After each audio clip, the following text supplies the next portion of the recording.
My name is Lily. I'm 25 years old, and I live in a small town called Willow Creek. I work at a bakery where I make bread, cakes, and cookies every day. I love my job. It's simple and it makes people smile. But lately, my life has felt heavy. I've been sad. My best friend Mia moved away last year to a big city. My parents are always busy with their jobs. Sometimes I feel alone, even when I'm surrounded by people. One Friday morning, I decided to visit my cousin, Sarah, in the city. She lives 2 hours away by train.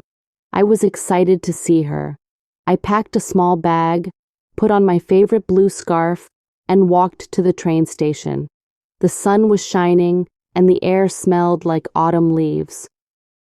For the first time in weeks, I felt a little lighter, like maybe things could be okay. I got to the station at 10:55 a.m. My train was leaving at 11. I only had 5 minutes. I ran to the ticket counter, my heart racing. "One ticket to the city, please," I said, catching my breath. The woman behind the counter smiled. "You're just in time," she said, handing me the ticket. I grabbed it and hurried to the platform. But when I got there, my stomach dropped. The train was already moving. I saw its red lights fading down the tracks. I missed it. The next train wasn't for 2 hours. I felt so frustrated. "Why does this always happen to me?" I said under my breath. I sat on a bench at the platform. My bag was next to me. I stared at my phone, scrolling through old messages from Mia. We used to talk every day, laughing about silly things, sharing secrets. Now, she was far away, living her new life. I missed her so much it hurt.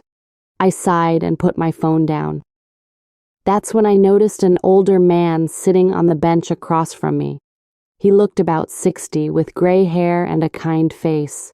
He was reading a book, but he looked up and smiled. "Missed your train?" he asked. "Yeah," I said, forcing a smile. I was so close. He laughed softly. "That happens to me too. I'm Tom." "I'm Lily," I said. "Where are you headed?" Tom asked. "To the city, to visit my cousin." "That's nice," he said. "I'm going to see my daughter. She lives there with her kids." His face lit up when he talked about his daughter. I could tell he loved her a lot. "That sounds fun," I said. "Do you visit her often?" "Not as much as I want," Tom said. "I live in a small village. It's far, but every trip feels special." We kept talking. Tom told me about his daughter, Anna. She was a nurse, always working long hours. "She's busy," he said, "but she makes time for her kids. I'm so proud of her." I nodded. My cousin Sarah is like that, always helping people. Tom closed his book and looked at me. "You know, Lily, missing a train isn't the worst thing. Sometimes it gives you a chance to slow down, to notice the world around you." I tilted my head. "What do you mean?" He leaned back on the bench. "Life is so fast. We're always running, work, plans, worries. But when you miss a train, you stop. You look around, you meet people, like right now." I smiled a little. "So you're saying missing my train is a good thing?" "Maybe," Tom said, his eyes twinkling. "You look like you're carrying something heavy. Want to talk about it? Have you ever met someone who just seemed to understand you? It's rare, isn't it?" Tom saw something in Lily. Let's see what she says. I wasn't sure at first. I didn't know Tom. Why would I tell him how I felt? But his voice was gentle, and his smile made me feel safe. I took a deep breath. "I've been lonely," I said. "My best friend Mia moved away. My parents are always busy. I feel stuck." Tom nodded like he'd been there. "I get it," he said. "When my wife passed away 5 years ago, I felt lost. I didn't know how to move forward. But then I started talking to people, neighbors, strangers at the store. It helped me feel less alone. "I'm so sorry about your wife," I said. "Thank you," Tom said. "It's hard, but I learned something. People need people. Even a short conversation like this one can change your day." His words hit me. I thought about Mia. I hadn't called her in months. I was scared she'd moved on, that she didn't need me anymore. "My friend Mia," I said. "We used to be so close. Now I don't know how to talk to her." Tom leaned forward. "What's stopping you?" "I'm scared," I admitted. "What if she's too busy? What if she doesn't care anymore?" He smiled. "You won't know until you try. Friends drift apart sometimes, but a small step can bring them back." Tom told me a story about his neighbor, Clara. "We used to argue," he said. "We didn't talk for a year. But one day I left a basket of apples at her door. Just a small gift. She came over to thank me, and we started talking again. Now we're friends." "That's amazing," I said. "Just from apples?" "Sometimes that's all it takes," Tom said. "A little kindness can do so much." I thought about Mia. I used to make things for her. Cards, bracelets, little gifts. She always loved them. "I used to make things for Mia," I said. "She kept every single one." "Then make her something," Tom said. "Show her you're thinking of her." I felt a spark of hope. "Maybe I will," I said. We talked until the next train arrived. Tom told me about his grandchildren, how they loved his stories. I told him about my bakery, my favorite recipes, and my niece's silly jokes.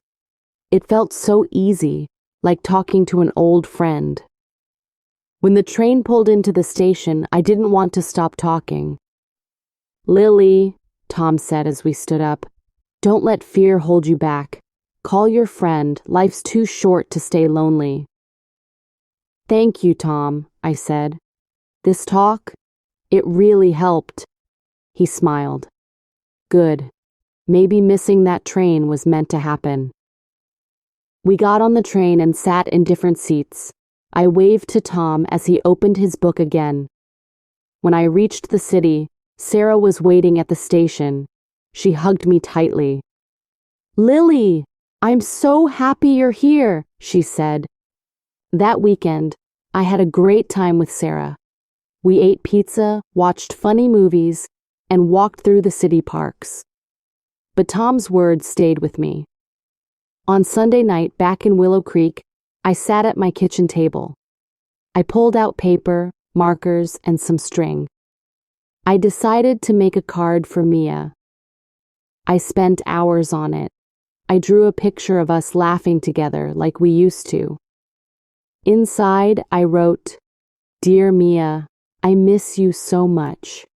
I'm sorry we haven't talked lately. You're still my best friend. Can we catch up soon? Love, Lily." I added little hearts and stars. It wasn't perfect, but it was from my heart. The next day, I mailed it. My hand shook as I dropped it in the mailbox. What if Mia didn't reply? What if she thought it was silly? A week later, my phone rang. It was Mia. "Lily," she said, her voice warm and excited. "I got your card. It's so beautiful. I cried when I read it." "I miss you too," Mia said. "I'm sorry I've been so quiet.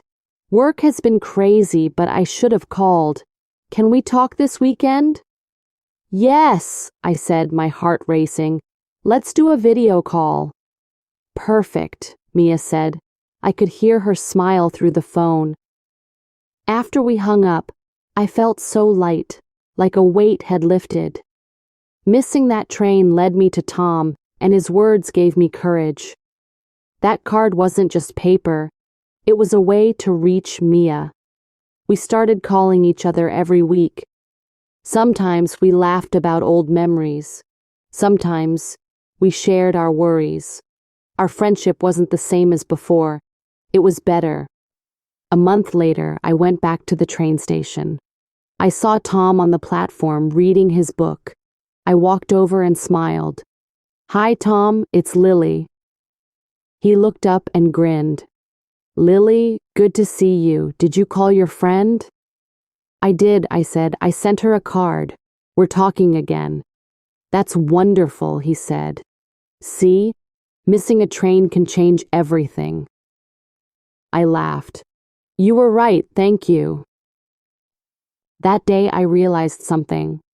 Life is full of little moments, like missing a train or talking to a stranger. Those moments can lead to big changes. Tom's kindness and a simple card brought Mia back into my life. I wasn't lonely anymore. I was grateful. Sometimes, the things that feel like mistakes are actually gifts. They give us a chance to stop, to connect, to grow. Lily's conversation with Tom reminded her to be brave, to reach out, and to hold on to the people she loves. And that's the end of our story, The Missed Train. I hope it warmed your heart and inspired you. Did you relate to Lily's story? Have you ever had a conversation that changed your day? Share your thoughts in the comments. I'd love to hear them. To practice your English, try watching this video again and repeating the dialogue out loud. It's a great way to improve your speaking skills. You can also write the story in your own words to practice writing. And here's a fun challenge. Think of a small gesture you could do for someone you care about. Maybe it's a call, a letter, or a handmade gift. Tell us about it in the comments. Thank you so much for watching. If you loved this story, give it a thumbs up, subscribe, and hit the bell icon for more English stories. We'll be back with another emotional, relatable tale to help you learn English in a fun way. See you next time.